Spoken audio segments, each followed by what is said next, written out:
Αγαπητοί μαθητές, γεια σας! Σήμερα θα λύσουμε την απορία της μαθήτριάς μας Άννας, η οποία μας ρώτησε ποια είναι η διαφορά ανάμεσα στις λέξεις νέος και καινούριος. Οι δύο αυτές λέξεις δεν έχουν διαφορά. Είναι συνώνυμες.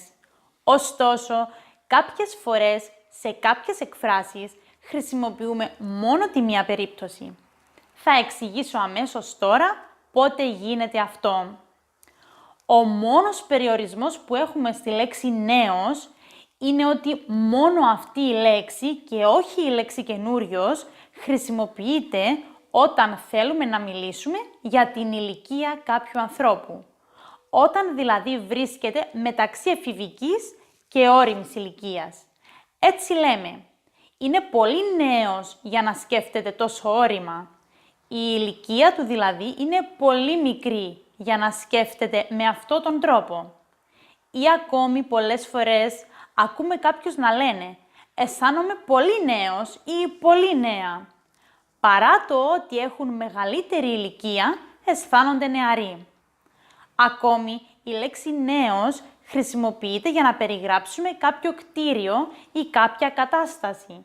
Για παράδειγμα, η νέα αίθουσα του σχολείου είναι πολύ μοντέρνα ή σήμερα στη δουλειά ήρθε ένας νέος υπάλληλος ή το νέο βιβλίο του συγγραφέα είναι ένα μυθιστόρημα ή αποφάσισε να ξεκινήσει μία νέα ζωή.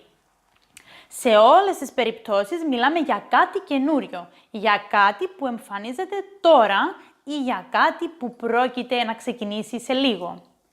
Εκτός από αυτά, η λέξη νέος χρησιμοποιείται και ως ευχή όταν ξεκινά η καινούρια νέα χρονιά.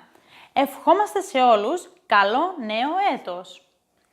Τέλος, όταν πούμε κάθε βράδυ παρακολουθώ τα νέα, σημαίνει ότι παρακολουθούμε τις ειδήσεις. Τώρα, η λέξη καινούριος χρησιμοποιείται ακριβώς με τον ίδιο τρόπο όπως η λέξη νέος. Λέμε δηλαδή, αγόρασα καινούρια παπούτσια ή καινούρια έπιπλα ή ο Κώστας αγόρασε καινούριο αυτοκίνητο. Δηλαδή, πρόκειται για αντικείμενα σε καινούρια κατάσταση που δεν είναι χρησιμοποιημένα.